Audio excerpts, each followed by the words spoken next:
Om Shanti, English translation of VCD number 1122, clarified on 13 June 2009 at Aurangabad.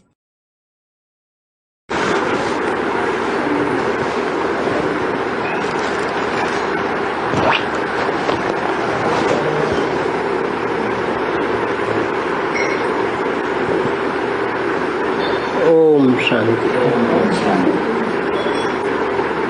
Om Shanti. आज का रात्रि class है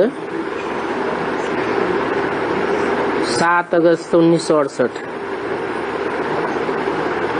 Today's night class is dated 7th August 1968.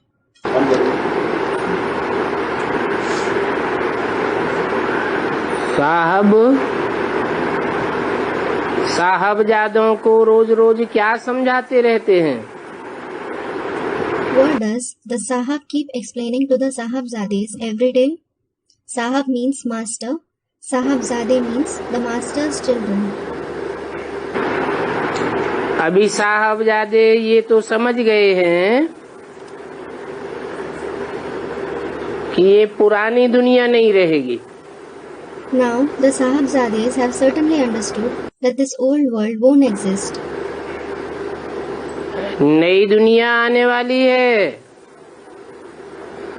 पुरानी दुनिया जाने वाली है।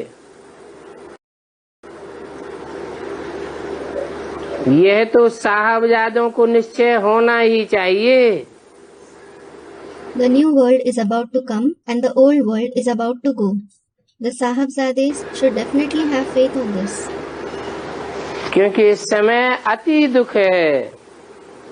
It is because there is extreme sorrow at the present time. Earthquake शादी होते रहते हैं। Earthquakes etc. continue to occur. और फिर लड़ाई झगड़े आदि क्या न क्या होता रहता है। And then there are disputes, quarrels, something or the other. और अनाज कितना महंगा हुआ जाता है। In addition, food grains keep growing very costlier. सोना चांदी भी कितना महंगा। Gold and silver are also very costly. अभी इन दोनों दुखों से दूर कौन करेगा? Now, who will liberate us from this sorrow?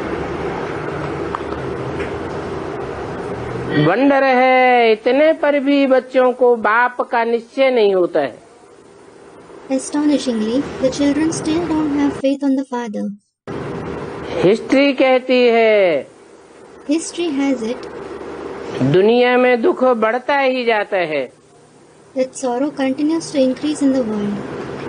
दुखों को दूर करने के उपाय करते ही रहते हैं।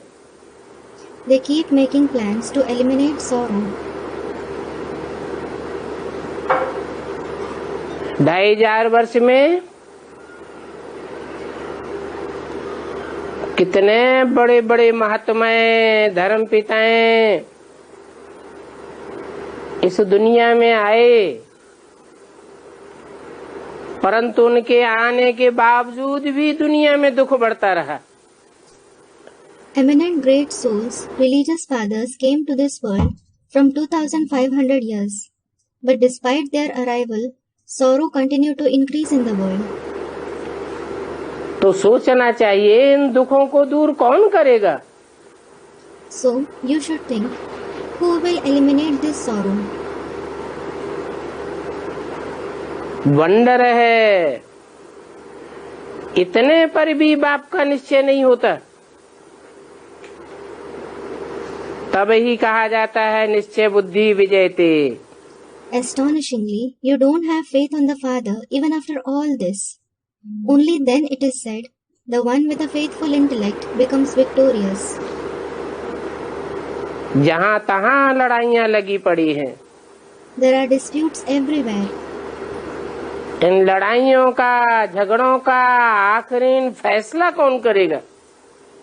Ultimately, who will put an end to these disputes and quarrels? बाप समझाते हैं, अभी सभी दुख दूर हो जाने वाले हैं। The father explains, now all sorrow is going to be eliminated. फिर 2500 साल तक कोई भी लड़ाइयाँ लगेंगी नहीं।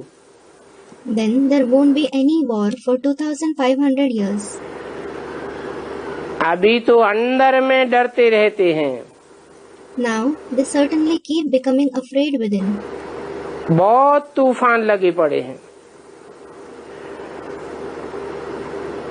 जैसे कि इस पुरानी दुनिया को आग ही लग चुकी है। There are many storms, as if this old world has been set on fire.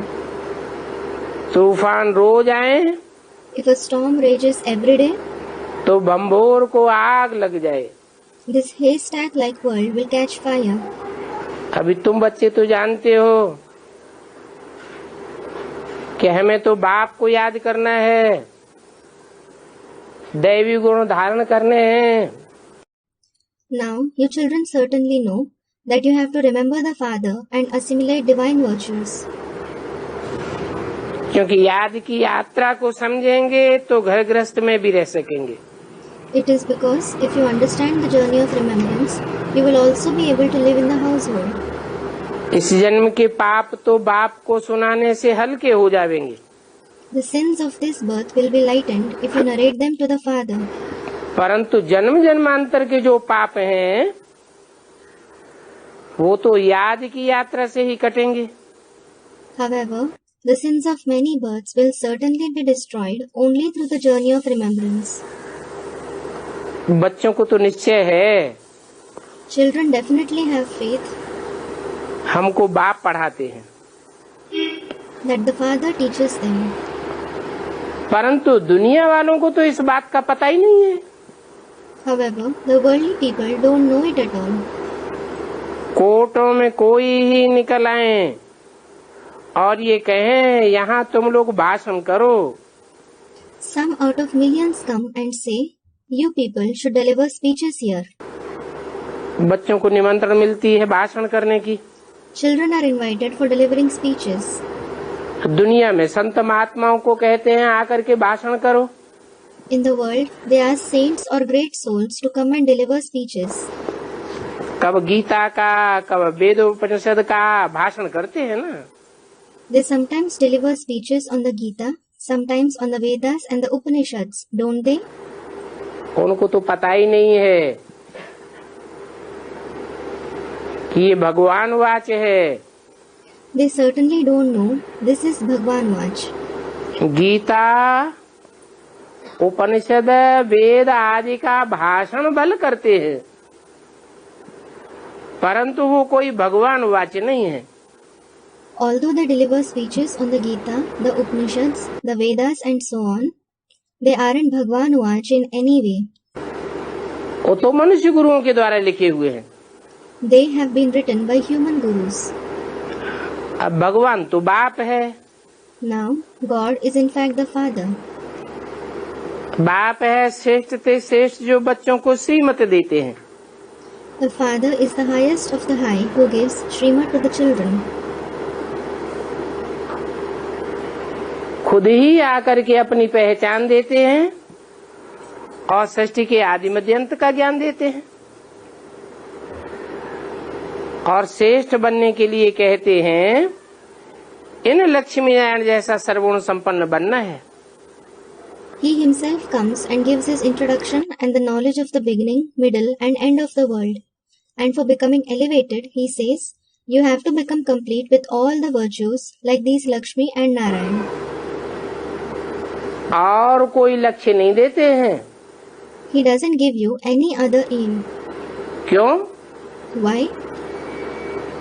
क्योंकि और जो भी हुए हैं, जिन्होंने भी सृष्टि रूपी रंगमंच पर पार्ट बजाया है, उन सब की ग्लानि हुई है। It is because all the others, all those who have played a part on this stage-like world, they have all been defamed. एक नारायणी है जिसकी कोई ग्लानि नहीं है। There is Narayan alone who has no defamation. शास्त्रों में भी ग्लानि नहीं है। There isn't his defamation in the scriptures either. 33 crore देवताओं की भी ग्लानि करते हैं। They defame even the 330 million deities. राक्षसों की तो ग्लानि होती ही है। The demons are no doubt defamed. मनुष्यों की भी ग्लानि होती है।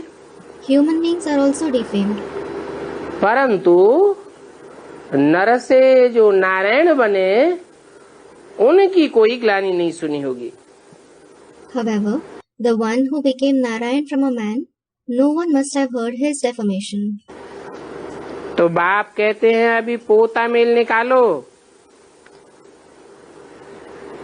हम ऐसे शाहजादे बन सकते हैं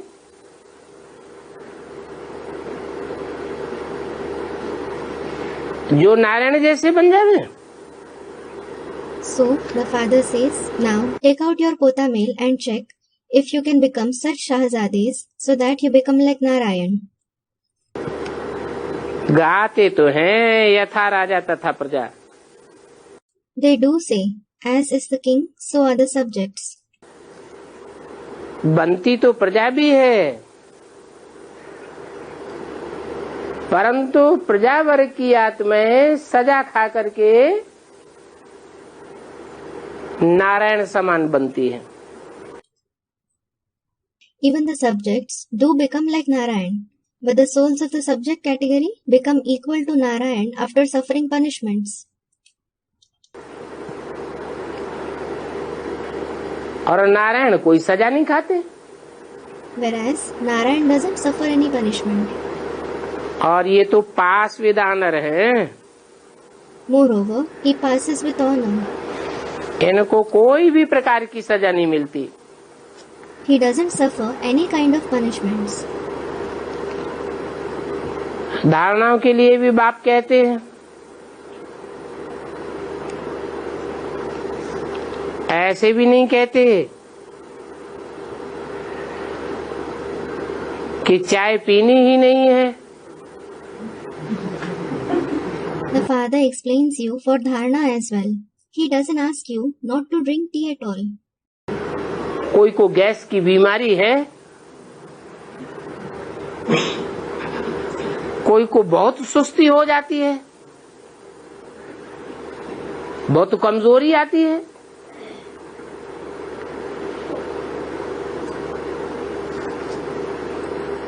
तो बाप कहते हैं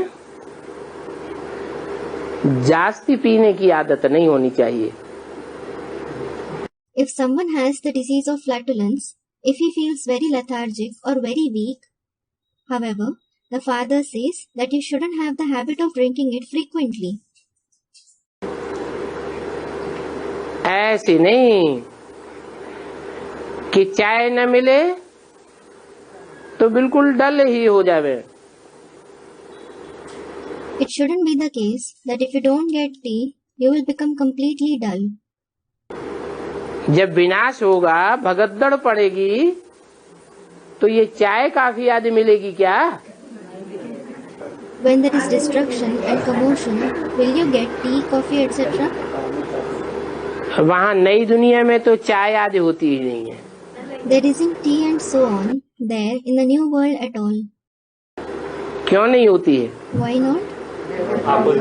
क्योंकि वहाँ तो कोई को सरदर्द होगा ही नहीं, सुस्ती आवेगी नहीं। It is because no one will have headache or feel lethargic there at all. और चाय पहाड़ों पर होती है। In addition, tea is grown on hills. और वहाँ नई दुनिया में तो पहाड़ों की भी दरकार है ही नहीं। And there, in the new world, there isn't any need of hills. जो वहाँ जाना पड़े।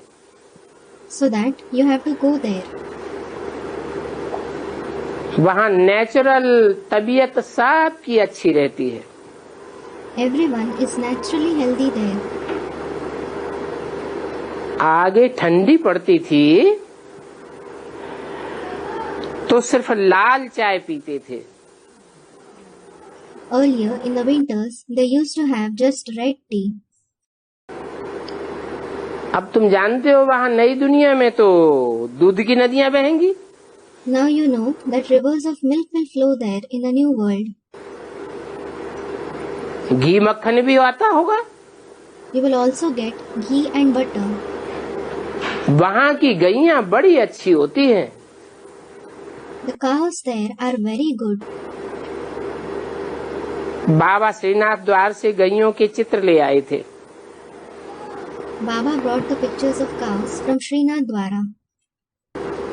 कैसी कैसी फर्स्ट क्लास गैया होती हैं वैकुंठ में। There are such first-class cows there in Vaikunt. परंतु ये वैकुंठ है कहाँ की यादगार।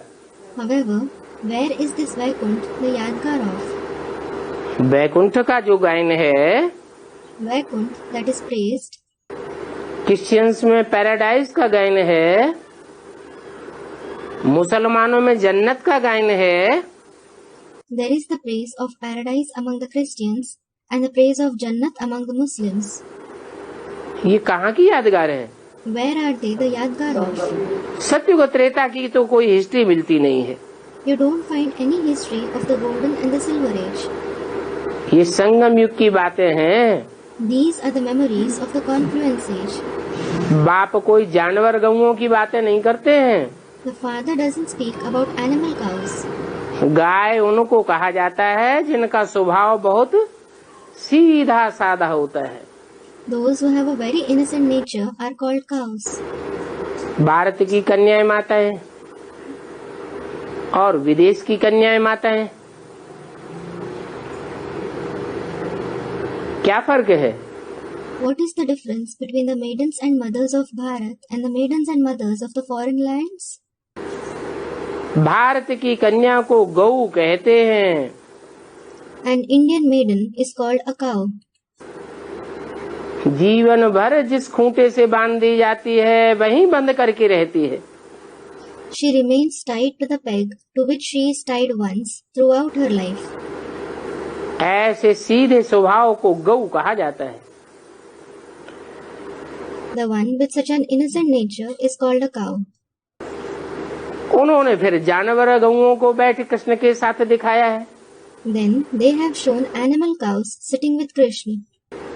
वास्तव में उन जानवर गऊओं की सुरक्षा की बात नहीं है।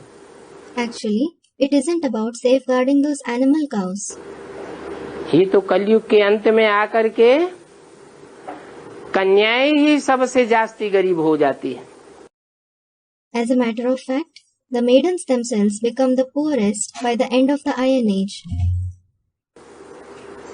माताएं भी गऊएं हैं, Mothers are also cows, परंतु माताओं के पास तो फिर भी कुछ न कुछ रहता है। but they still have something or the other. सबसे गरीब हैं कन्याएं। The maidens are the poorest. कहते हैं कृष्ण गैया चराते थे। They say Krishna used to graze cows. अब कृष्ण का नाम तो बड़ा ही जबरदस्त है। Well, Krishna's name is very powerful. वास्तव में बाप बच्चों को पॉइंट बड़ी अच्छी समझाते रहते हैं। Actually, the father keeps explaining very good points to the children. वो साधु सन्यासी तो उन जानवर गऊओं का गौ सुरक्षा आंदोलन करते रहते हैं।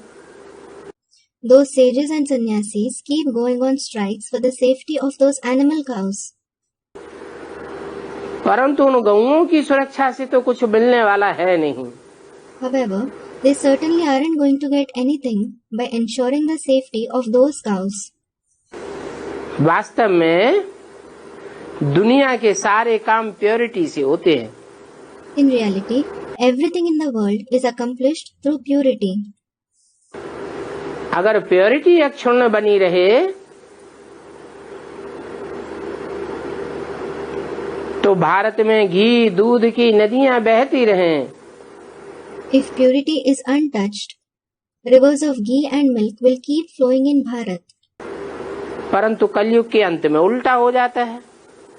However, the opposite happens in the end of the Iron Age. विदेश की सभ्यता आती है तो विदेशी अपना प्रभाव छोड़ देते हैं। When the Western civilization rises, the Videshis wield their influence. Bharat की नदियों में भी स्नान करते हैं। They even bathe in the rivers of Bharat. विदेश की नदियों में स्नान करने क्यों नहीं जाते? Why don't they go to bathe in the rivers of the foreign lands? वास्तव में उन पानी की नदियों की बात नहीं है, Actually, it isn't about those rivers of water. ये ज्ञान नदियों की बात है, चैतन्य कन्याओं माताओं की बात है, जिनको भारत माता कहा जाता है। It is about the rivers of knowledge, the living maidens and mothers who are called the mothers of Bharat. इनके ज्ञान जल में स्नान करने से, शुद्ध वाइब्रेशन में स्नान करने से, शुद्ध दृष्टि में स्नान करने से आत्माएं पवित्र बनती हैं। Souls become pure by bathing in their water of knowledge, in their pure vibrations and pure drishti. विदेशी कन्याएं माताएं वो तो कितनी शादियां करती हैं, The Videshi maidens and mothers marry many times. कितने डाइवोर्स देते हैं, They divorce many times. जैसे प्योरिटी को कोई मान ही नहीं। It is as if they don't have any regard for purity at all. अभी देखो भारत में विदेशी आते हैं तुम्हारे पास, तो कितने रिफ्रेश होकर के जाते हैं। Now look, when foreigners come to you in Bharat, they get so refreshed and go. उनको भी प्योरिटी का नशा चढ़ता है ना। They also have the elation of purity, don't they? ये बात तो अभी समझाते हैं कि अभी देरी बहुत है। So he explains this concept now. There is a lot of time now. परंतु तुमको पॉइंट्स ऐसी मिलती है जिन पॉइंट्स को लेकर के जाकर के दूसरों को बाप का परिचय देवे। But you receive such points with which you can go and give the introduction of the Father to others. बतावे कि हम सभी आत्माएं भाई भाई हैं। You can tell them, all of us souls are brothers. बाप आया हुआ है। The Father has come. आत्माओं का बाप मनुष्य सृष्टि के बाप में आया हुआ है। The Father of the souls has come in the Father of the human world. नहीं तो हर धर्म वाले उस मनुष्य सृष्टि के आदि पिता को क्यों मानते हैं? Otherwise, why do the people of every religion believe in that Adi Pita of the human world? Adi Pita means the first father. अंग्रेज लोग कहते हैं Adam, The Christians call him Adam. मुसलमान लोग कहते हैं आदम, The Muslims call him Adam. जैनी लोग कहते हैं Adinath, The Jains call him Adinath. हिंदुओं में कहा जाता है आदिदेव, He is called Adidev among the Hindus. सिखों में कहते हैं आदि पुरुष। The Sikhs call him Adi Purush, the first man. सब धर्म वाले उस आदि पुरुष को मानते हैं। The people of every religion believe in that Adi Purush. क्योंकि उस आदि में ही जन्म मरण के चक्र में न आने वाला सुप्रीम सोल बाप भगवान नई सृष्टि की स्थापना करता है। It is because Supreme Soul God the Father, who doesn't come in the cycle of birth and death, establishes the new world through that Adi alone. Adi means the very first man. हम बच्चों को आकर के ज्ञान देते हैं कि तुम आत्मा हो, देह नहीं हो। He comes and gives the knowledge to us children, saying, You are a soul, you aren't a body. वास्तव में तुम कोई अलग अलग धर्म के नहीं हो। In reality, you don't belong to different religions. तुम सबका एक ही धर्म है। All of you belong to the same religion. सारी दुनिया एक दिन ब्रह्मा की औलाद बनेगी। The entire world will become Brahma's progeny one day. सारी दुनिया ब्रह्मा की औलाद माने ब्रह्मा कुमार कुमारी है। The entire world is Brahma's progeny, that is, Brahma Kumar Kumaris. आज नहीं तो कल बनना पड़े। If not today, they will have to become that tomorrow. Brahma को मान्यता देनी पड़े। They will have to give importance to Brahma. क्योंकि माँ को नहीं मानेंगे तो बाप को कैसे मानेंगे? It is because if they don't believe in the mother, how will they believe in the father? तो हम सब माँ बाप के बच्चे आपस में भाई बहन हैं। So, all of us children of the mother and the father are brothers and sisters for one another. बाप एक है, The father is one. तुम सभी भाई भाई हो, You are all brothers. जिसको ब्रदरहुड कहा जाता है। It is called brotherhood. वास्तव में फादरहुड तो होता ही नहीं है। Well, it certainly isn't fatherhood. सभी ब्रदर्स का एक ही फादर होता है। All the brothers have just one father. परंतु दुनिया की गतिमति न्यारी हो गई है। However, the ways and actions of the world have become different. भगवान को सर्वव्यापी कह दिया है। They have called God omnipresent. सर्वव्यापी है माने सब में भगवान है। सब भगवान के रूप कैसे हो सकते? God is omnipresent means He is present in everyone. How can everyone be the form of God? बेहद का बाप है ईश्वर की स्थापना करने वाला। The unlimited Father is certainly the one who establishes heaven. सब कोई स्वर्ग स्थापन करते हैं क्या? Does everyone establish heaven?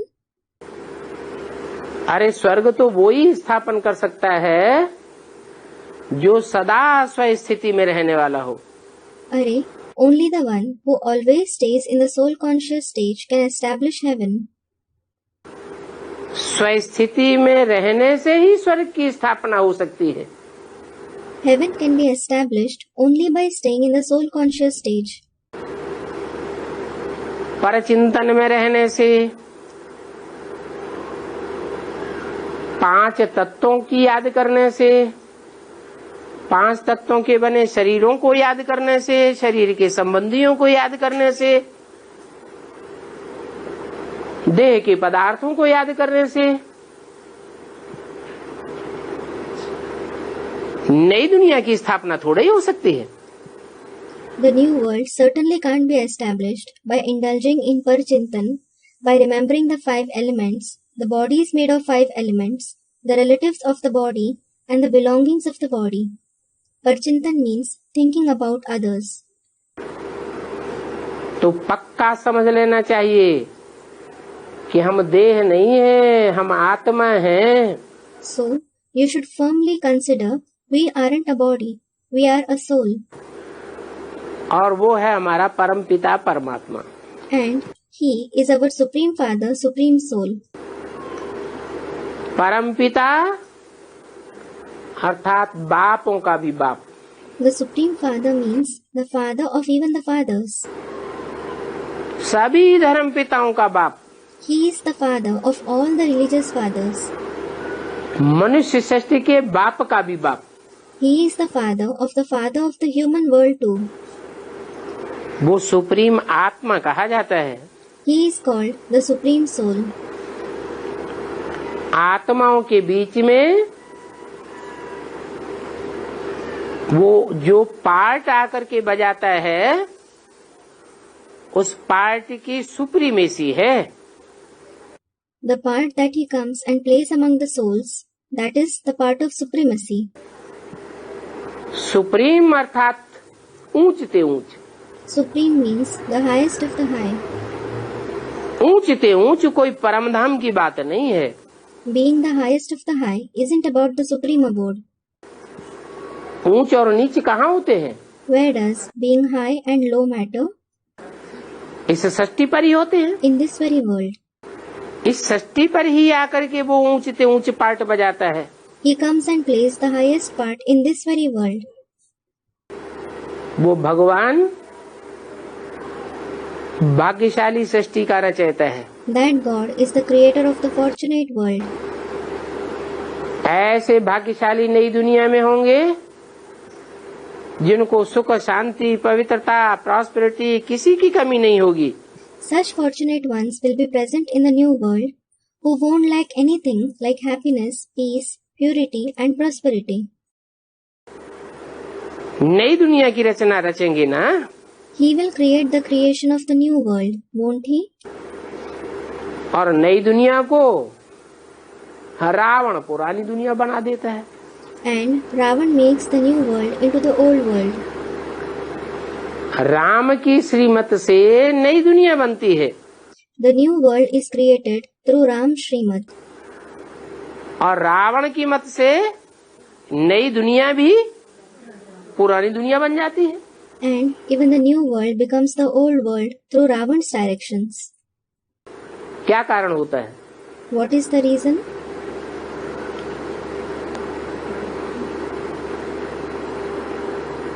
Ravan की दुनिया राम की नई दुनिया बन जाती है। Ravan's world turns into the new world of Ram. कोई कारण तो होगा। There must certainly be a reason. हाँ, एक मत से नई दुनिया बनती है और एक मत भी किसकी? Student, there is one system of directions. Yes, the new world is created through one system of directions. And that too, whose one system of directions? XYZ किसी के भी? XYZ of anyone? ऊंच से ऊंचे एक बाप जो ऊंच से ऊंचे पार्टधारी है और वो आकर के सृष्टि में ऊंच से ऊंच बनाते हैं। The highest of the high father, the highest of the high actor comes in this world and makes us into the highest. क्या बनाते हैं ऊंच से ऊंच? He makes us the highest what? नर से नारायण बनाते हैं, जिस नारायण की दुनिया में कोई भी ग्लानि नहीं है। He makes us into Narayan from a man, the Narayan who has no defamation in the world. तो नई दुनिया का रचयिता है बाप और पुरानी दुनिया का रचयिता है Ravan.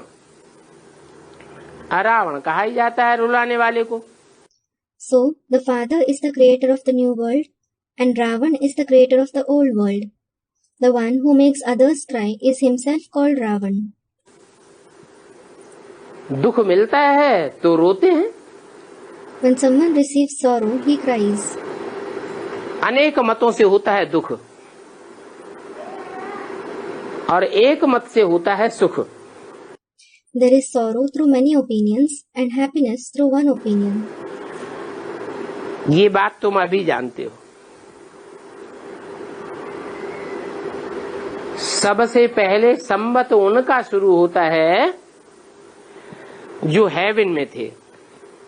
You know this concept now. First of all, the era of the ones who were in heaven begins.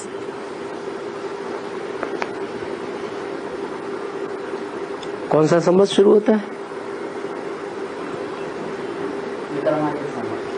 Vikramaditya का संबत सबसे पहले शुरू होता है। Which era begins? Student, Vikramaditya era. Vikramaditya's era begins first of all. जो विकर्मों पर जीत पाने वाले थे वो ही फिर द्वापर में आकर के विकर्मी बन पड़ते हैं। Those who are the conquerors of Vikarm themselves become Vikarmi in the Copper Age. Vikarmi means the ones who perform wrong action. तब उनका संबत शुरू होता है। It is then that their era begins. विकर्मी का मतलब क्या हुआ? What does Vikarmi mean? वे माने विपरीत, कर्म माने कर्म, विपरीत कर्म। कैसे विपरीत कर्म? V means opposite and Karm means action. Opposite action. Actions opposite to what? श्रीमत के विपरीत कर्म। Actions opposite to Srimad. द्वैतवादी युग द्वापर शुरू होता है और श्रीमत के विपरीत कर्म शुरू हो जाते हैं। क्यों? As the dualistic Copper Age commences, actions opposite to Srimad begin. Why? क्या कारण बनता है? What becomes the cause?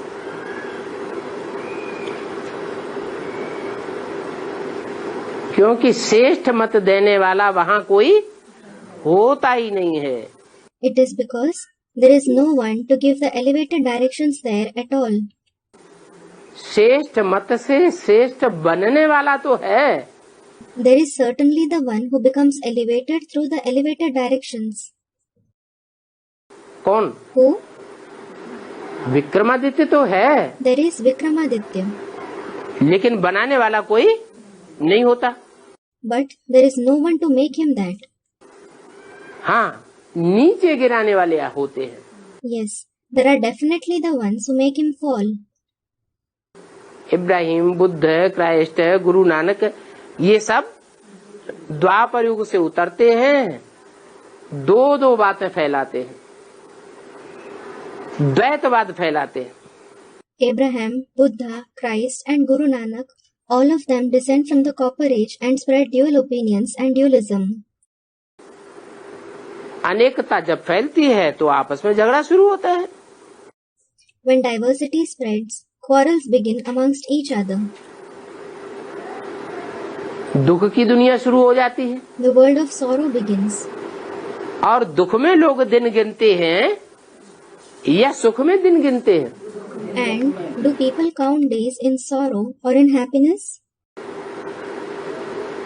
दुख में सुमिरन सब करें, सुख में करे न कोई। दुख में सुमिरन सब करे, सुख में करे ना कोई. Meaning, vows made in storm are forgotten in calm. Literally, people remember God in sorrow and no one in happiness. Time की भी गणना, समय की भी गणना दुख में करते हैं। Everyone calculates even time in sorrow. सुख का टाइम तो ऐसे बीत जाता है जैसे सेकंड में। Happy moments pass as if it took just a second. Time की गणना करने की भी किसी को दरकार नहीं रहती। There isn't even the need for anyone to calculate time. तो जब द्वैतवादी युग शुरू होता है तो पहले पहले संवत शुरू होता है Vikram Samvat. So, when the dualistic age begins, the era that begins first of all is the Vikram era. फिर और संवत शुरू होते हैं। Then, other eras begin later. आदि सनातन देवी देवता धर्म गाया जाता है, वो है प्राचीन। वो धर्म कैसे स्थापन होता है? The ancient deity religion is praised. It is the oldest religion. How is that religion established? वो धर्म हम भी अपनाना चाहते हैं। We also want to adopt that religion. और प्राचीन भारत का योग कौन सा है? वह योग किसने सिखाया, कब सिखाया, ये कोई जानते ही नहीं है। And no one knows at all as to what the yoga of the ancient Bharat is, who taught it, and when he taught it. सिर्फ योग योग कहते रहते हैं। They just keep saying yoga yoga. ये नहीं कहते हैं ज्ञान योग। They don't say knowledge and yoga. क्योंकि योग सिखाने का भी, योग सिखाने वाले का भी तो परिचय चाहिए ना।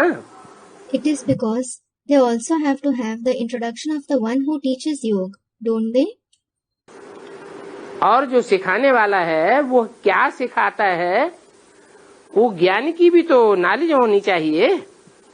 And they should also have the knowledge of the study as to what he teaches. सिर्फ प्राचीन योग कहते रहते हैं। They just keep saying the ancient yoga.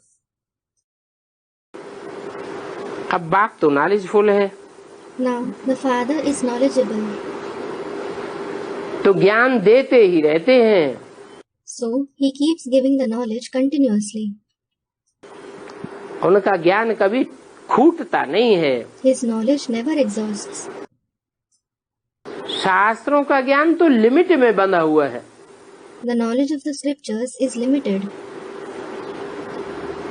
लेकिन ईश्वर का ज्ञान तो सागर मिसल है। But the knowledge of God is like an ocean.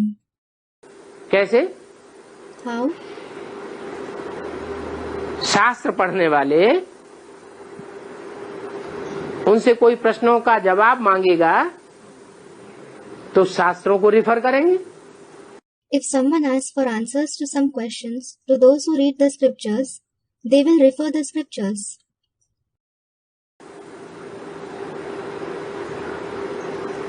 ईश्वरीय ज्ञान में तो शास्त्र होते ही नहीं।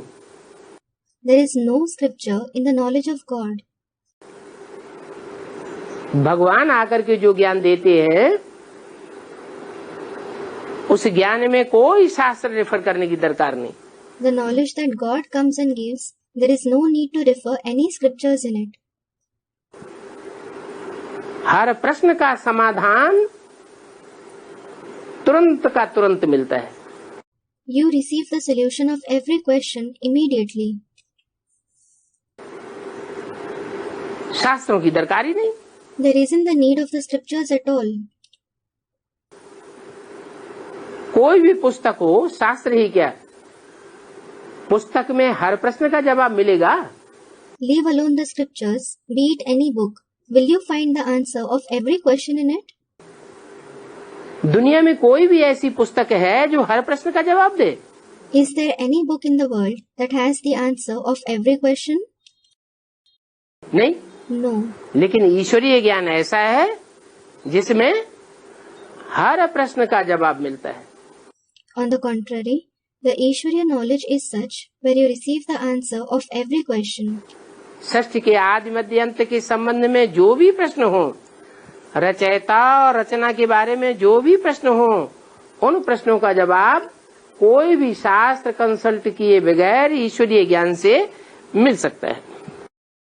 Whatever question you have regarding the beginning, middle and the end of the world, the creator and the creation, you can receive the answers of those questions through the Ishwariya knowledge without consulting any scripture. तो कहेंगे बाप है ज्ञान का सागर। So, it will be said, the Father is the ocean of knowledge. इतना ज्ञान देते हैं जो सारे संसार के जंगल की कलमें बनाओ और सागर की स्याही बनाओ तो भी वह ज्ञान फूटेगा नहीं। He gives so much knowledge that even if you make pens out of all the forests in the entire world and ink out of the oceans, still that knowledge won't exhaust. योग से पवित्रता और ज्ञान से सुख होता है। You attain purity through yoga and happiness through knowledge. क्या? What? योग किस लिए लगाएं? Why should you have yoga? हैं? और किससे योग लगाएं? And with whom should you have yoga? योग लगाना ही है एवर प्योर से। You definitely have to have yoga with the one who is ever pure. Ever pure से योग लगाएंगे तो हम क्या बनेंगे? प्योर ही बनेंगे, एवर प्योर नहीं बनेंगे, प्योर बनेंगे। If we have yoga with the one who is ever pure, what will we become? Students, ever pure. We will definitely become pure. We won't become ever pure. We will become pure. Pure इसलिए बनेंगे कि हम ever stage नहीं प्राप्त कर सकते योग में। We will become just pure because we can't attain the stage of yoga forever. जैसे शिव को कहा जाता है सदा Shiv, Just as Shiv is called Sadashiv, ever beneficial. ऐसे हम सदैव शिव नहीं बन सकते। क्यों नहीं बन सकते? We can't become like Shiv forever. Why can't we become that? Shiv माने कल्याणकारी। Shiv means beneficial. हम तो आत्मा है ना। We are in fact souls, aren't we? आत्मा तो जन्म मरण के चक्र में आती है। Souls definitely come in the cycle of birth and death. जन्म मरण के चक्र में आने से सुख दुख भोगती है। They experience happiness and sorrow by coming in the cycle of birth and death. सुख दुख भोगने से आत्मा की बैटरी डिस्चार्ज होती है। The battery of the soul discharges by experiencing happiness and sorrow. और ज्यों-ज्यों आत्मा की बैटरी डिस्चार्ज होती जाती है, त्यों-त्यों आत्मा पावरलेस होती जाती है। As the battery of the soul continues to discharge, the soul becomes powerless. शक्ति होगी तभी तो सुख भोगेंगे। Only if you have power, you will enjoy happiness. शक्ति नहीं होगी तो सुख कहाँ से भोगेंगे? If you don't have power, how will you enjoy happiness? कि ये प्योरिटी की पावर है। So, this is the power of purity. जितनी जितनी प्योरिटी की पावर बढ़ती है उतना हम सुख भोगते हैं। The more the power of purity increases, the more we experience happiness. ये प्योरिटी की पावर आती है भगवान की याद से। This power of purity comes just through the remembrance of God. तुम बच्चे भी समझते होंगे कि ज्ञान बहुत सहज है। You children would also understand the knowledge is very easy. याद And remembrance? याद सहज है या कठिन है? सहज है, फिर तो 24 घंटे याद में रहना चाहिए। Is remembrance easy or difficult? Students, easy. It is easy. Then you should stay in remembrance for 24 hours. निरंतर याद में रहना चाहिए। You should stay in constant remembrance. फिर रहते क्यों नहीं? Then, why don't you stay in remembrance? हैं? ज्ञान सहज है, लेकिन सहज ज्ञान भी अगर धारण नहीं हुआ है तो याद भी कठिन हो जाती है। Knowledge is easy, but if you haven't assimilated even the easy knowledge, remembrance also becomes difficult. पत्थर बुद्धियों की बुद्धि में जब ज्ञान की बातें बैठे तब तो योग लगे ना। Only when the points of knowledge sit in the intellect of those with stone-like intellect will they be able to have yoga. ज्ञान का मतलब ही है जानकारी। पहले पहले किसकी जानकारी? Knowledge itself means information. Whose information comes first? पहले पहले हम आत्मा को अपने बाप की जानकारी होनी चाहिए। क्यों? First of all, we souls should have the information of our father. Why? क्योंकि बाप से ही वर्षा मिलता है। It is because we attain inheritance from the father himself. बाप हमको सुख शांति का वर्षा देते हैं। The father gives us the inheritance of happiness and peace. सुख के वर्षे को कहा जाता है जीवन मुक्ति और शांति के वर्षे को कहा जाता है मुक्ति। The inheritance of happiness is called Jivan Mukti and the inheritance of peace is called Mukti. मुक्ति काहे से? Mukti from what? काहे से मुक्ति? Mukti from what? दुखों से मुक्ति, अशांति से मुक्ति। Mukti from sorrow and restlessness. ऐसे नहीं कि जन्म जरा मरण से मुक्ति। It isn't that. It is Mukti from birth, old age and death. क्या? What? आत्माओं को तो जन्म जरा और मरण में आना ही पड़ता है। Souls definitely have to have birth, become old and die. एक भगवान है, वो कभी बूढ़ा, जरा माने बूढ़ा नहीं होता और उसकी कभी मृत्यु भी नहीं होती। It is God alone who neither becomes Jara, that is old, nor does he die. जन्म तो लेता है, लेकिन कैसा जन्म लेता है? He certainly has birth, but how does he have birth? Divya जन्म लेता है। He has a divine birth. ऐसा जन्म लेता है जिस जन्म में कोई भी प्रकार का दुख नहीं होता है, न माता को दुख होता है, न समाज को दुख होता है। He has such a birth that there isn't any kind of sorrow. Neither the mother nor the society feels sorrow. हाँ, ये कहते हैं कि भगवान की प्रत्यक्षता भी एक बड़ी भारी मुसीबत है, लेकिन मुसीबत किसके लिए है? Yes, it is said, God's revelation is also a very big problem. However, for whom is it a problem? जिन्होंने पहचाना है उनके लिए मुसीबत है या जिन्होंने नहीं पहचाना है उनके लिए मुसीबत है?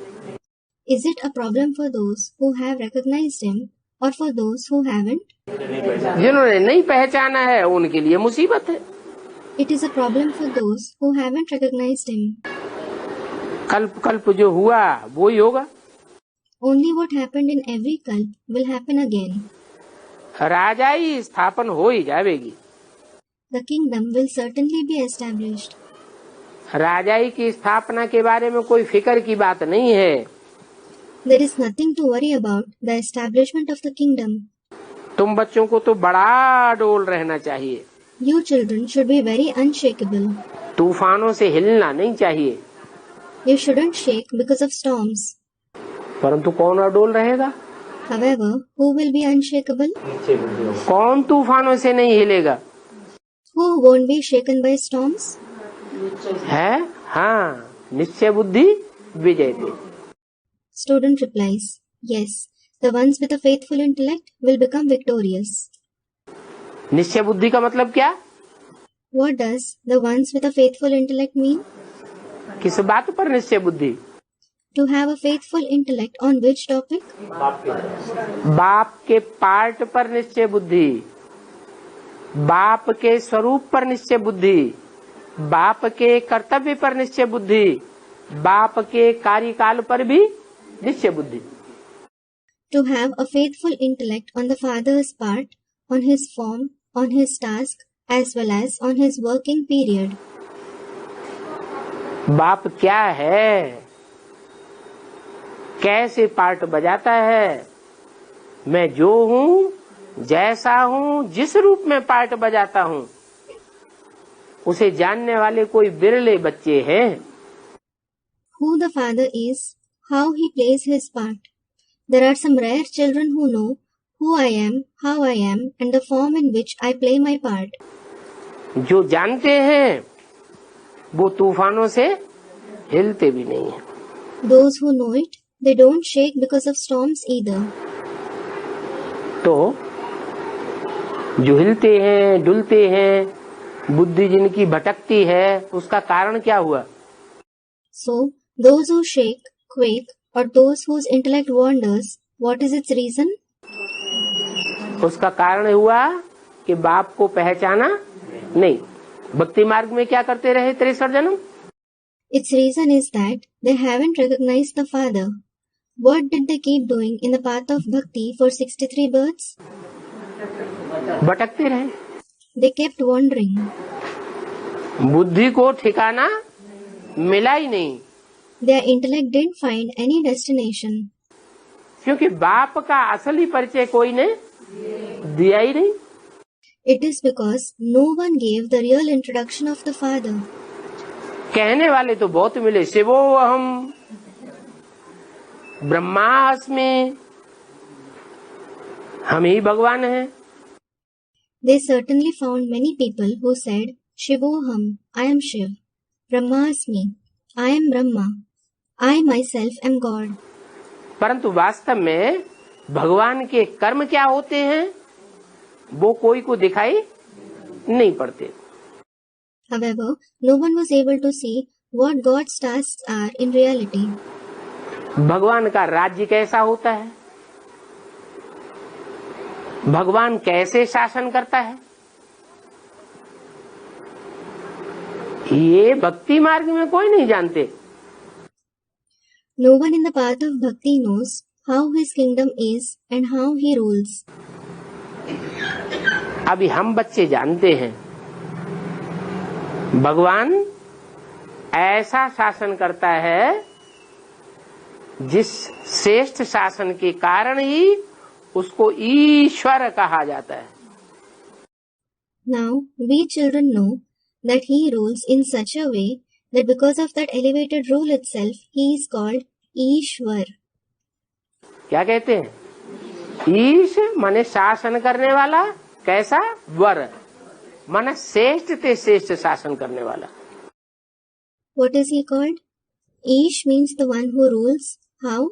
Var, meaning elevated. It means the one who rules in the most elevated way. इस बात को हम जानते हैं कि कैसे 70 साल हो चुके पढ़ाई पढ़ते पढ़ते बाप रोज चिल्ला चिल्ला के कहते रहते हैं, पढ़ाई पढ़ाते रहते हैं, बच्चे ऐसे करो ऐसे नहीं करो, फिर भी बच्चे We know this as to how 70 years have passed while studying. The father shouts and says every day. He keeps teaching. Children, do this. Don't do that. Still, the children है भूल ही नहीं जाते, जानबूझ करके भी फिर उल्टा कर्म करते हैं। Student, forget. They don't just forget. They also intentionally perform wrong actions again. जानते हैं ये दुष्कर्म है, नहीं करना चाहिए, श्रीमत के बरखिलाफ है, अंजाम भी करते हैं, फिर भी उल्टा काम करते हैं। They know that this is a wicked act. We shouldn't perform it. It is against Srimad. They also promise that they won't. Still, they do the same. तो बाप क्या लाठी बजाता है? So, does the father beat them with a stick? किसी की पिटाई की? Did he beat anyone? किसी के लिए धर्मराज बना? Did he become Dharmaraj for anyone? और वो राजाएं क्या करते हैं? And what do those kings do? वो राजाएं एक दो बार कोई को डायरेक्शन दें और कोई बात न माने तो क्या करते हैं? If those kings give directions to someone once or twice, and if he doesn't heed to them, what do they do? है देश निकाला दे देंगे, धुनाई पिटाई करवा देंगे, जान से मरवा देंगे। They will banish him, they will have him beaten or executed. तो देखो ईश्वर के शासन में और मनुष्यों के शासन में कितना जमीन आसमान का फर्क है।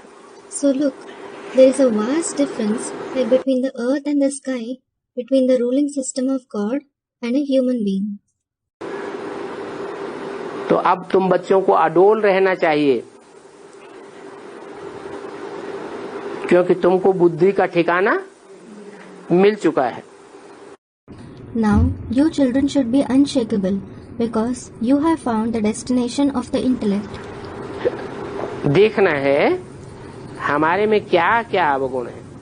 You have to check what bad traits you have in you. अशांति नाम कब किसी का नहीं होगा। No one will ever have the name Ashanti, restlessness. किसी का नाम सुना अशांति? शांति देवी नाम रखेंगे, शांति देवा रखेंगे। Did you hear that anyone's name is Ashanti? Students, no. They will give names like Shanti Devi, Shanti Deva. अशांति नाम किसी का नहीं रखते, They don't give anyone the name Ashanti. जबकि सब अशांति फैलाने वाले हैं, तो भी अशांति कोई का नाम नहीं रखेंगे। Though everyone spreads restlessness, they won't give anyone the name Ashanti. हाँ, शांति नाम सुना है। Yes, I have heard the name Shanti, meaning peace. अशांति नाम कब कोई ने नहीं सुना होगा।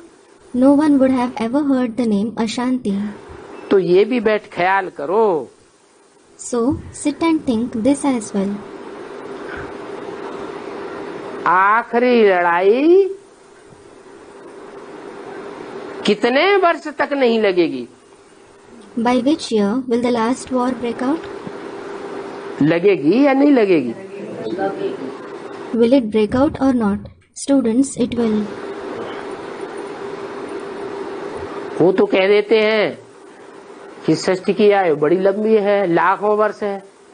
In fact, they say the duration of this world is very long. It is lakhs of years. कलयुग अभी हजारों वर्ष का है। Now the Iron Age is of thousands of years. कलयुग का बचपना है, अभी सिर्फ कलयुग के 5000 वर्ष पास हुए। It is the childhood of the Iron Age. Now just 5000 years of the Iron Age have passed.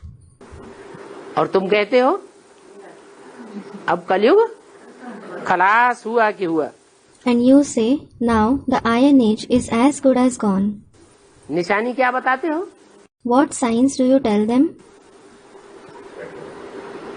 निशानी बताते हो आज से 5000 वर्ष पहले भी ये लड़ाई लगी थी। You tell them the indication that this war broke out even 5000 years ago. 5000 वर्ष में 2500 वर्ष कोई भी तवारीख नहीं होती है, कोई भी हिस्ट्री नहीं लिखी जाती है, क्योंकि वो सुख की दुनिया है, ईश्वर की बनाई हुई है। There are no dates mentioned or no history written of the first 2500 years out of the 5000 years, for it is the world of happiness created by God. और बाकी 2500 वर्ष में दुख होता है, जिसकी हिस्ट्री मनुष्यों ने लिखी है और उसके प्रूफ भी मिलते हैं।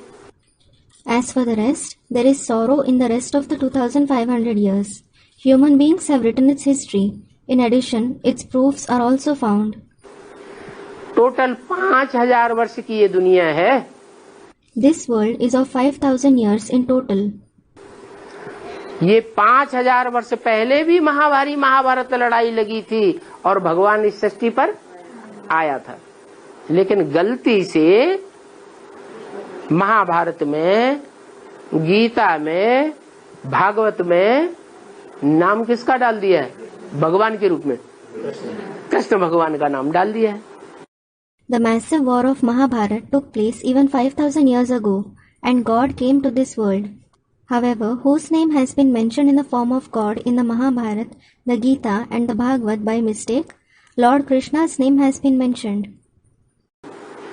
जबकि वास्तव में 5000 वर्ष पहले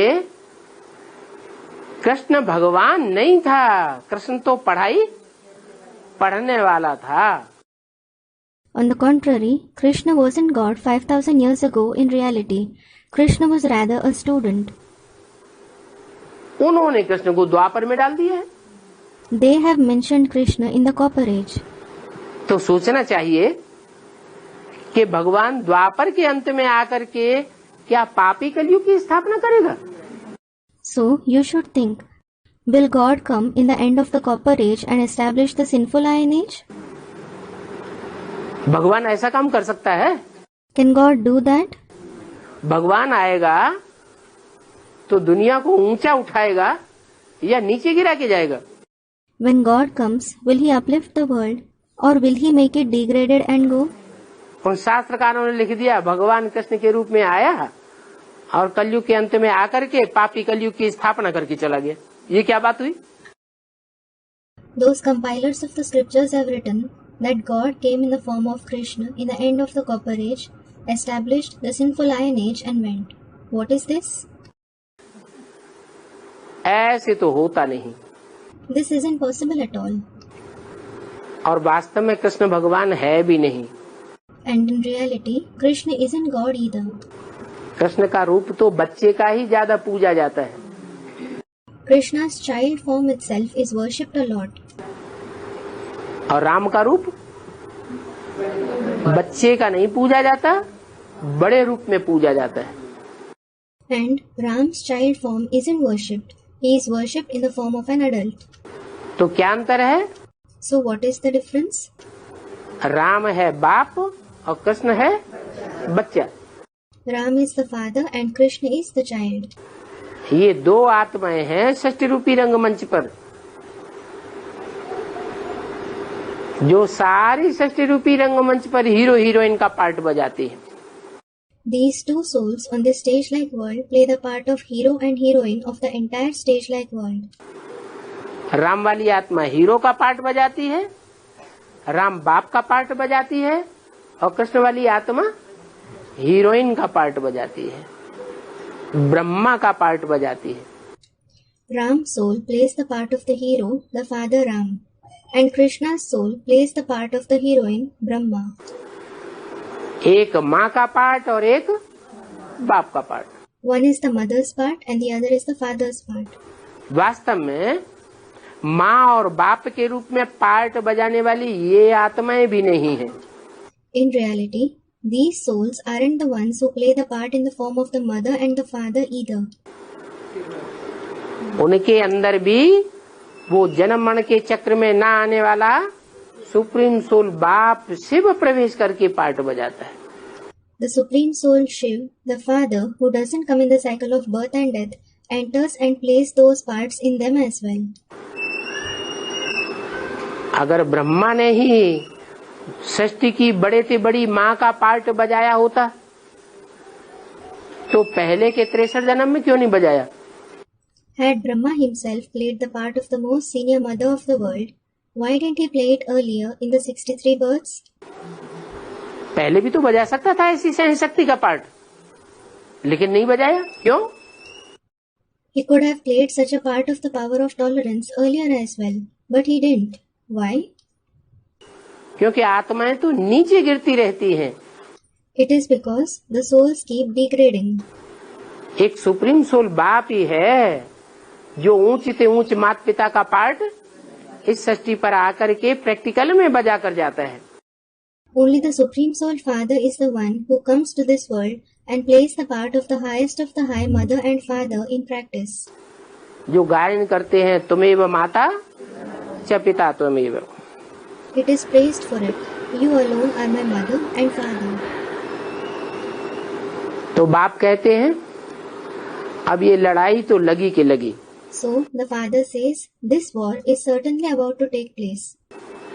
वर्ल्ड में कोई इतने धर्म वाले दूसरी दुनिया नहीं होती है। There isn't any other world for the people of so many religions in the world. ये एक ही दुनिया है जहाँ जीव जंतु होते हैं। क्या? This is the only world where there are living creatures. What? जो कहते हैं ना कि ग्रह उपग्रह हैं, इन पर भी जीवन है। They say, don't they? There is life in other planets as well as satellites. वहाँ भी कोई रहते हैं। Some stay there as well. उड़न तस्तरियां उन ग्रहों से आती हैं। वो कोई ऐसे मानस हैं जो दूसरे ग्रहों से आते हैं। Flying saucers land here from those planets. There are also such aliens who come from other planets. लेकिन ऐसा कुछ है नहीं। However, there is nothing like that. वास्तव में जीवन जीने के लिए सूर्य से उचित दूरी चाहिए। Actually, there has to be an appropriate distance from the sun for life to be possible. तब ही जीवन हो सकता है। There can be life only in such a case. ये पृथ्वी पर भी नॉर्थ पोल और साउथ पोल जहाँ बर्फ के मीलों ऊंचे पहाड़ जमे हुए हैं, वहाँ कोई जीव जंतु नहीं होता। तो पृथ्वी पर ही सूर्य की किरणें थोड़ी तिरछी पड़ती हैं नॉर्थ पोल और साउथ पोल में, तो वहाँ कोई जीव जंतु नहीं। तो दूसरे ग्रह उपग्रह तो पता नहीं कितनी दूर और कितने पास हैं। Even on this earth, there aren't any living creatures in the North Pole and the South Pole where there are miles of high mountains of snow. So, when sun rays fall slightly slanting on the North Pole and the South Pole on the earth itself, there aren't any living creatures, then we don't know how far or near other planets and satellites are. तो वहाँ तो जीवन होने का कोई सवाल पैदा ही नहीं होता। So, existence of life there is out of question. इस पृथ्वी पर ही जीवन है। There is life only on this earth. ऐसी और कोई दुनिया होती नहीं है दूसरी। There isn't any other world like this one. तो ख्याल करो, So think, इतने धर्म वाली दुनिया कोई दूसरी हो सकती है क्या? can there be any other world with so many religions? Baba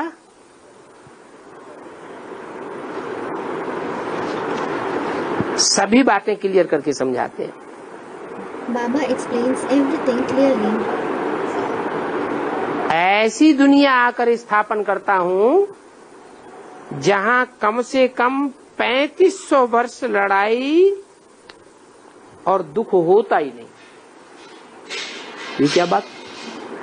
I come and establish such a world where there aren't quarrels and sorrow at least for 3,500 years. What is this? 3500 वर्ष क्यों बोल दिया? Why has 3,500 years been mentioned? हाँ, रावण राज्य शुरू होता है द्वापर युग से, तो रावण राज्य भी पहले सतो प्रधान होगा या तमो प्रधान शुरू से ही होगा? Student replies, yes, when Ravan's kingdom commences from the Copper Age, will it also be Satopradhan first, or will it be Tamopradhan from the very beginning? पहले पहले सतोप्रधान होता है। It is Satopradhan first of all. तो सतोप्रधान में सुख ही होगा या दुख होगा?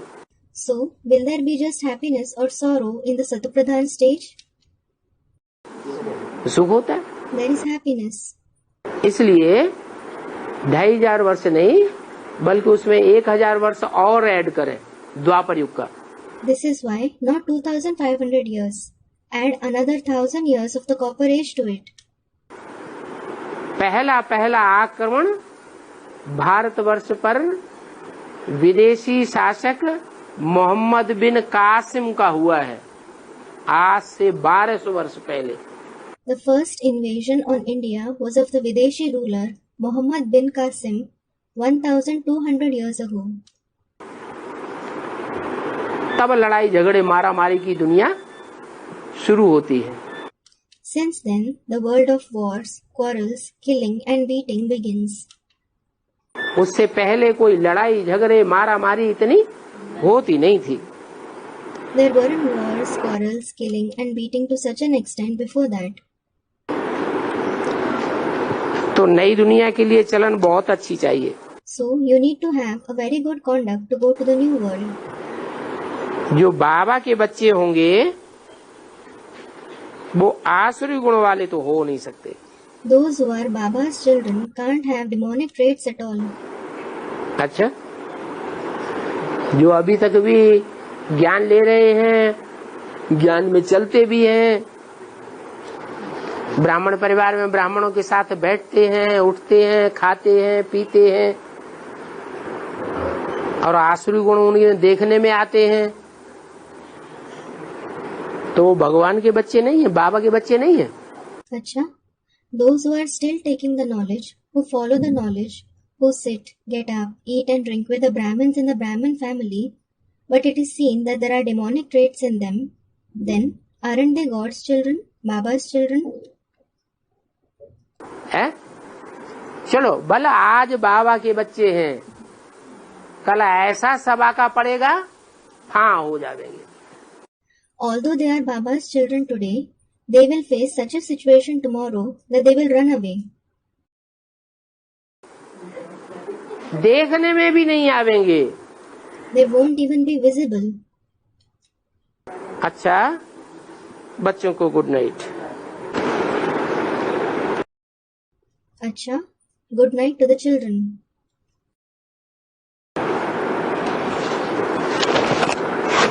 एक रात्रि क्लास और है, 8 अगस्त 1968। There is one more night class dated 8th August 1968.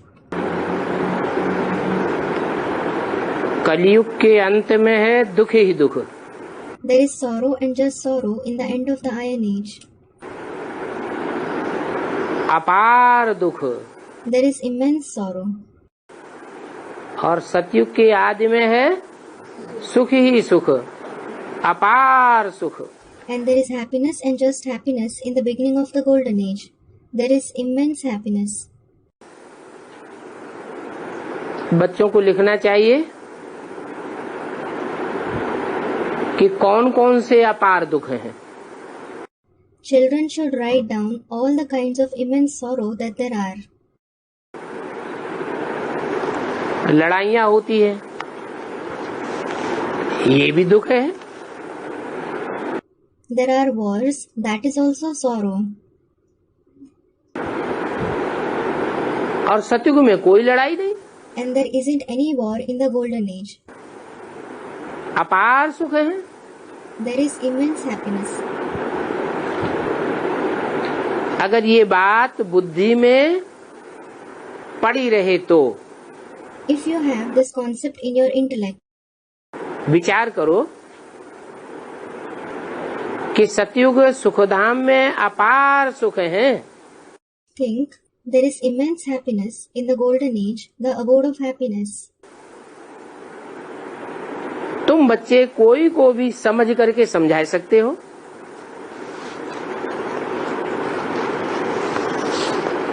कि घोर सोजरा होता है तो घोर अंधेरा भी होता है।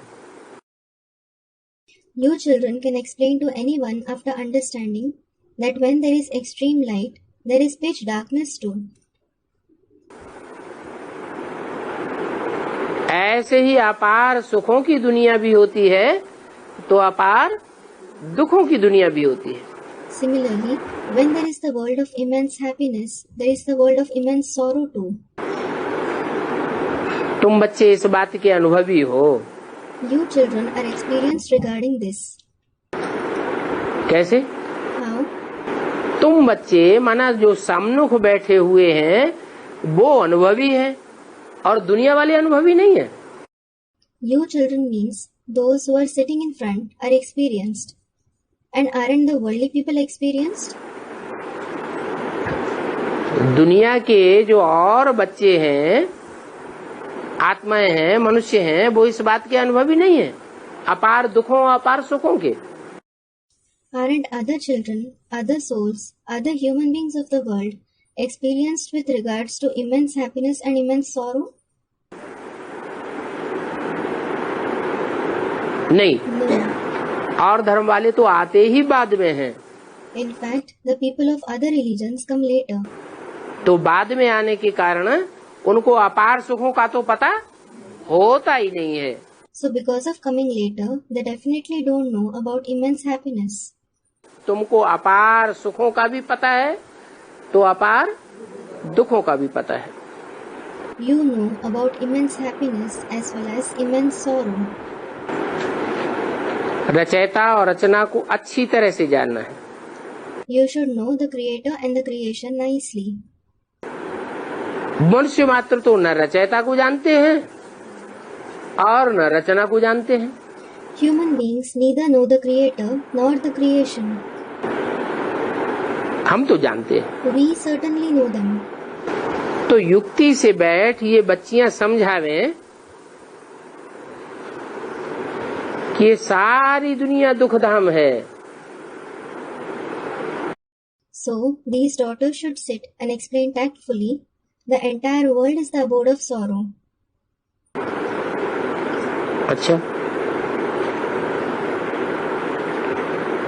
बड़े बड़े जो दुनिया के साहूकार हैं वो इस बात को मानेंगे कि ये दुनिया दुखधाम है। Acha, will the big wealthy men of the world accept that this world is the abode of sorrow?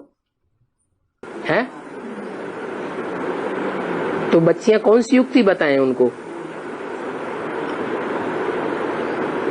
जिससे वो समझें कि ये दुनिया दुखधाम है। So which tact should the daughters adopt to tell them so that they understand that this world is the abode of sorrow? कैसे बतावे? How should they tell them? बल वो कहते हैं हमको तो इसी दुनिया में स्वर्ग है, परंतु वास्तव में बीमार तो सभी पड़ते हैं। Though they say that there is heaven in this very world for them, everyone does fall ill. कौन ऐसा है जिसको तन का दुख कभी होता ही नहीं? Who doesn't have physical sorrow at all? साहूकार भी उनके घर में भी बच्चा पैदा होगा तो रोता हुआ पैदा होगा या हंसता हुआ पैदा होगा? Even if a child is born in a wealthy man's house, will he be born crying or laughing? साहूकार भी जब प्राण छोड़ते हैं, शरीर छोड़ते हैं, तो हिलकोरे लेते हैं या नहीं लेते हैं? When a wealthy man also dies, when he leaves his body, does he gasp or not? तो ऐसी ऐसी बातें उनको बैठ समझाओ। So, sit and explain such points to them. इस दुनिया में अपार दुख भी है तो अपार सुख भी है। There is immense sorrow as well as immense happiness in this world. तुम कहते हो कि ये दुनिया ही स्वर्ग है। You say that this world itself is heaven. हमको एरोप्लेन है, हमको मोटर कार है, हमको महल माड़ियां अटारियां हैं। You have airplanes, motor cars, palaces, multi-storied buildings, skyscrapers. तो तुमको तो है और अभी है, क्या सबको है? So, you have them, and you have them now. But does everyone have them? नहीं। No. लेकिन ऐसी भी दुनिया होती है जहाँ सबको सब सुविधाएं पैदा होती हैं। Nevertheless, there is such a world as well, where everyone has all the facilities. सारी सुविधाएं मिलती हैं, They receive all the facilities. भरपूर अनाज मिलता है, भरपूर सुख मिलता है, भरपूर शांति मिलती है। They receive plenty of food grains, immense happiness, and immense peace. वो कहेंगे ऐसी दुनिया तो हो नहीं सकती जहां अपार सुख हो, सुखों का पारावार न हो। They say there can't be such a world at all where there is immense happiness, where there is no limit to happiness. तो समझाना है कि जैसे 24 घंटे में घोर रात्रि भी होती है, तो घोर दोपहर को घोर सोजरा भी होता है, ऐसे ही। So you have to explain. Just as there is extreme darkness as well as extreme daylight in the afternoon in 24 hours, similarly, सोजरा कब होता है? when is there daylight? जब सूरज ऊपर आ जाता है सर के ऊपर, तो घोर सोजरा होता है ना। When the sun rises right above the head, there is extreme daylight, isn't there? और जब सूर्य अपोजिट में चला जाता है तो घोर अंधियारा हो जाता है। And when the sun goes to the opposite side, there is pitch darkness.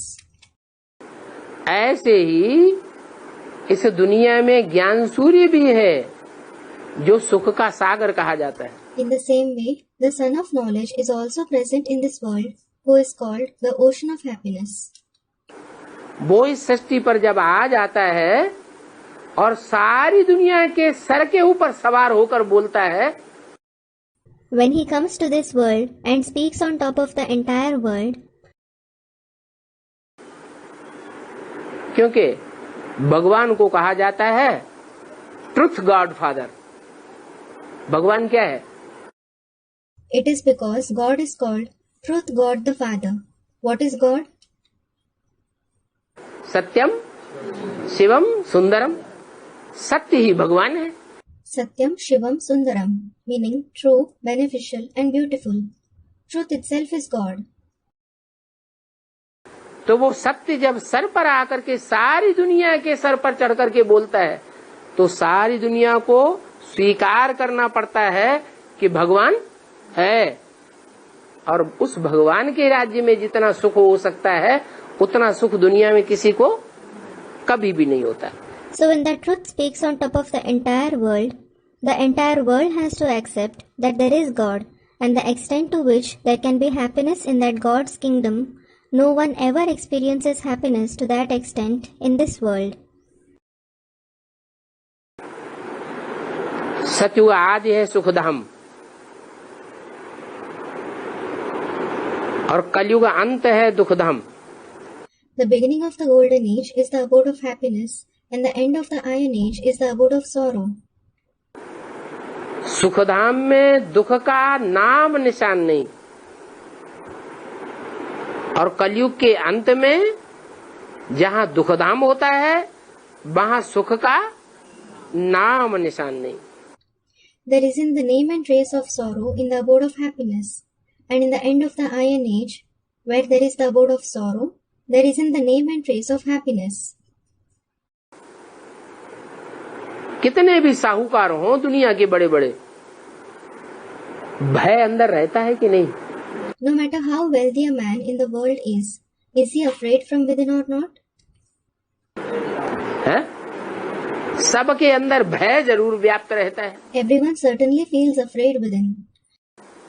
दुनिया के बड़े बड़े वैज्ञानिक हैं, कितने बड़ी बड़ी चीजें उन्होंने ईजाद की हुई है, एटम बम बनाए हुए हैं, मिसाइल बना रहे हैं, ग्रह उपग्रह छोड़ रहे हैं, उनको भी डर बैठा हुआ है। किस बात का? There are big scientists in the world. They have invented such great things. They have made atom bombs. They are making missiles. They are launching rockets to other planets and satellites. They are also afraid. Of what? कि हमने जो ये atom bomb बनाए हुए हैं, ये atom bomb आज नहीं तो कल अपना काम जरूर करेंगे, और जब अपना काम करेंगे तो फिर दुनिया की हालत क्या होगी और हमारी हालत क्या होगी? The atom bombs that we have made, if not today, they will certainly do their task tomorrow. And when they do their task, what will be the condition of the world? And what will be our condition? अभी इस दुख की दुनिया का विनाश और सुख की दुनिया की स्थापना हो रही है। दुख हरता और सुख करता बाप को ही कहा जाता है। Now, this sorrowful world is being destroyed and the world of happiness is being established. The Father himself is called the remover of sorrow and the giver of happiness. दुख हरता कहा जाता है, बाप को दुख करता नहीं कहते। फिर दुख करता कौन है? The Father is called the remover of sorrow, not the giver of sorrow. Then, who is the giver of sorrow? दुखों को पैदा करने वाला कौन है? Who is the one who creates sorrow? मनुष्य दुख करता है और भगवान बाप दुख हरता है। Human beings are the givers of sorrow, and God the Father is the remover of sorrow. मनुष्य दुख करता है तो दुख पैदा करते करते ये दुनिया रौरव नरक बन जाती है। Human beings are the givers of sorrow, so this world becomes a horrible hell by creating sorrow continuously. नाम क्या है? What is its name? नरक। नरक नाम क्यों पड़ा? Hell, Narak. Why is it named Narak? करा किसने? Who created it? नर ने किया। Human beings have created it. नर करता है तो नरक नाम पड़ता है। Humans, Nar created, so it is named Narak.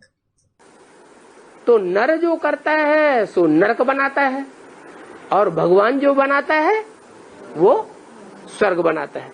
Whatever a human being does, it creates hell, and whatever God does, it creates heaven. कैसे? How? कैसे बनाता है? How does he create it? मूल बात क्या है जिससे नरक और स्वर्ग का फाउंडेशन पड़ता है? What is the main thing through which the foundation of hell and heaven is laid?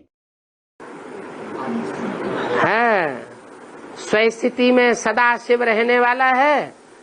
वो स्वस्थिति में रहना हमको सिखाता है तो दुनिया स्वर्ग बन जाती है। Student, soul consciousness. Yes, Shiv is the one who always stays soul conscious. When he teaches us to stay soul conscious, the world becomes heaven. और द्वापर युग से रावण संप्रदाय आत्माएं आती हैं, वो तो जानती नहीं है क्या कि आत्मिक सुख क्या होता है। And from the Copper Age, the souls of Ravan's community come. They certainly don't know what spiritual happiness is. आत्मिक दुनिया जो आत्माओं को भगवान बाप ने आकर के बनाना सिखाया था, जिस आत्माओं की दुनिया को दैवी दुनिया कहा जाता है। The spiritual world that God the Father came and taught the souls to create, that world of souls is called the divine world. क्योंकि वहाँ सब देवताएं कौन सी स्थिति में रहते हैं? It is because in which stage do all the deities stay there? आत्मिक स्थिति में रहते हैं। They stay in the soul conscious stage. सबको आत्मा की याद रहती है, देह के अंगों की याद नहीं आती।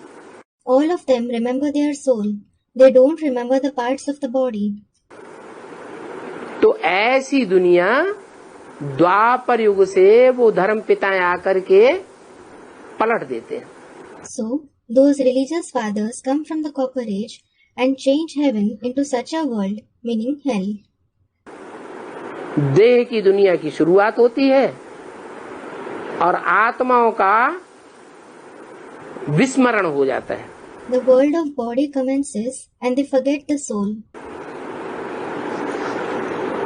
तो कोई भी आता है तो बोलो, हम जानते हैं कि दुनिया में दुख हरता कौन है, सुख करता कौन है, और दुख करता कौन है और सुख हरता कौन है। So, if anyone comes, say, we know who the remover of sorrow and the giver of happiness in the world is, and who the giver of sorrow and the remover of happiness is. ये तो दुनिया में सब कहते हैं कि सुख करता दुख हरता भगवान है, लेकिन ये कोई कहता है कि दुख करता कौन है और सुख हरता कौन है? कोई जानता है?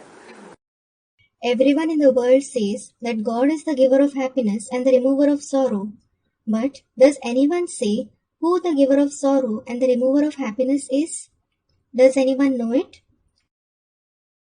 है?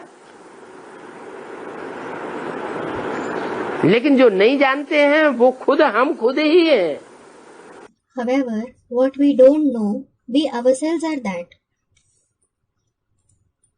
हम ही दुख करने वाले हैं और हम ही सुख हरण करने वाले हैं। We ourselves are the givers of sorrow and the removers of happiness. अपना भी सुख हरण करते हैं और दूसरों का भी सुख हरण करते हैं। कैसे? We remove our happiness as well as others. How? अभी भी ऐसे ही हो रहा है। The same thing is happening even now. अभी भगवान बाप आया हुआ है, तरीका बता रहा है, तो भी ऐसे ही हो रहा है। कैसे? Now, God the Father has come and is telling us the method. Still, the same thing is happening. What?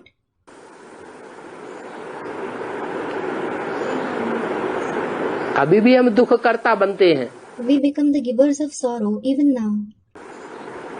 जब देवभान में रहते हैं तो अपने लिए दुख पैदा कर लेते हैं कि नहीं? When we are body conscious, do we create sorrow for ourselves or not?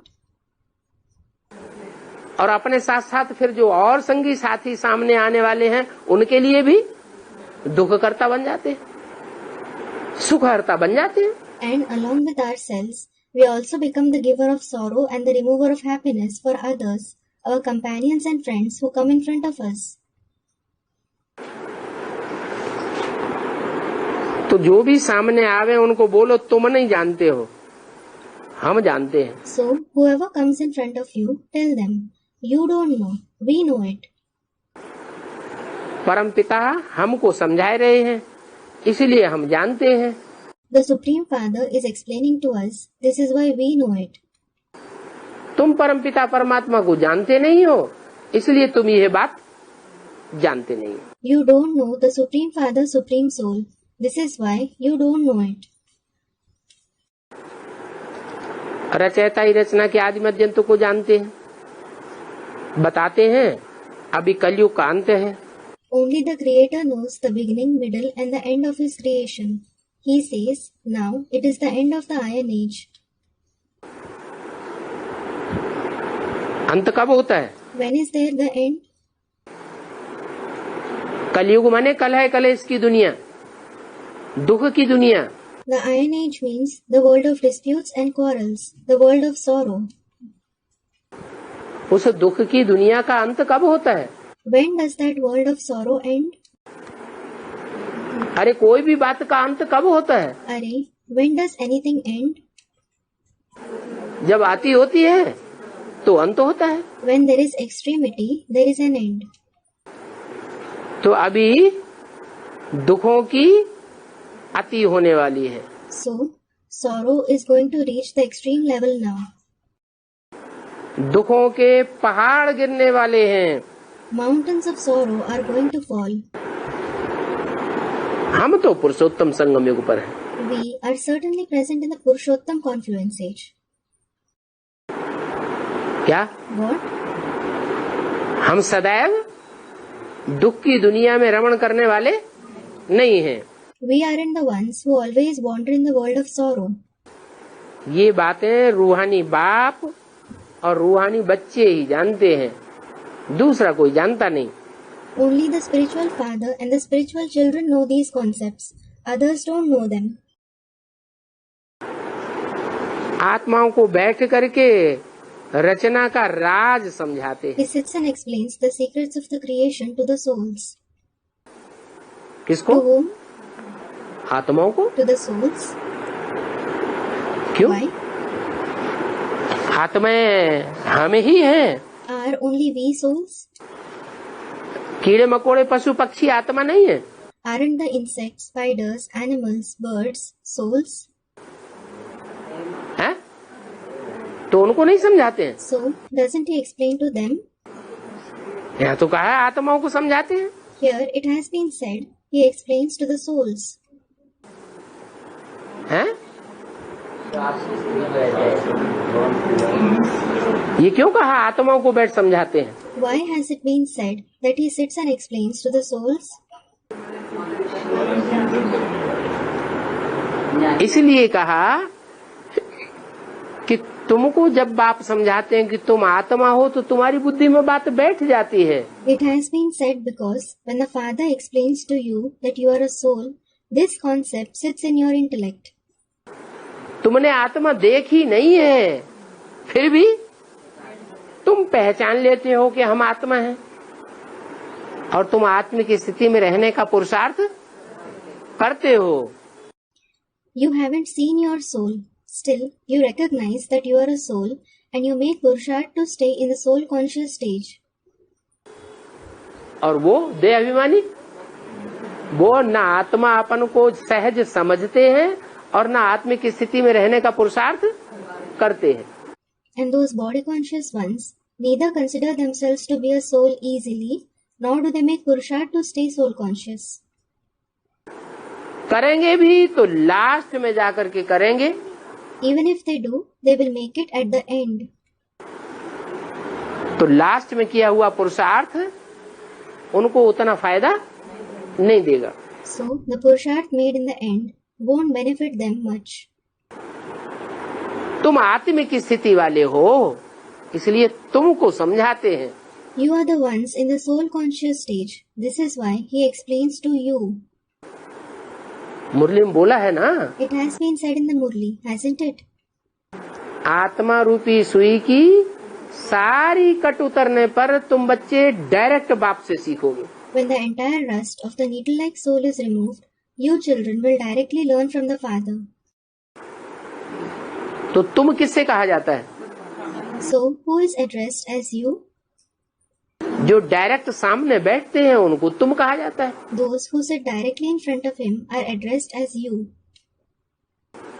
माना बाप तुम डायरेक्ट बच्चों को समझाते हैं। It means the Father explains to you, the direct children. उन बेसिक वालों को नहीं समझाते। He doesn't explain to those of the basic knowledge. वो बाप को पहचानते भी They नहीं। don't recognize the Father either. माँ को पहचानते हैं या बाप को पहचानते हैं? Do they recognize the mother or the father? और माँ को तो पहचानते हैं लेकिन बाप को नहीं पहचानते। क्यों नहीं पहचानते? They do recognize the mother, but they don't recognize the father. Why don't they recognize him? क्योंकि उन्होंने प्रैक्टिस करके आत्मा रूपी सुई की पूरी कट अभी तक भी उतारी ही नहीं है। It is because they haven't removed the entire rust of the needle-like soul yet by practicing the soul conscious stage. उन्हें इस बात पर विश्वास ही पैदा नहीं हुआ है कि हम ज्योति बिंदु आत्मा हैं। They don't have faith on this point at all, that they are a point of light soul. कहते हैं हम हैं आत्मा, तुम हो आत्मा, आपस में भाई भाई। They say, we as well as you are souls. We are brothers amongst each other. फिर शंकर पार्टी का कोई पहुंच जाएगा? तो फिर कहाँ गया आत्मा आत्मा भाई भाई?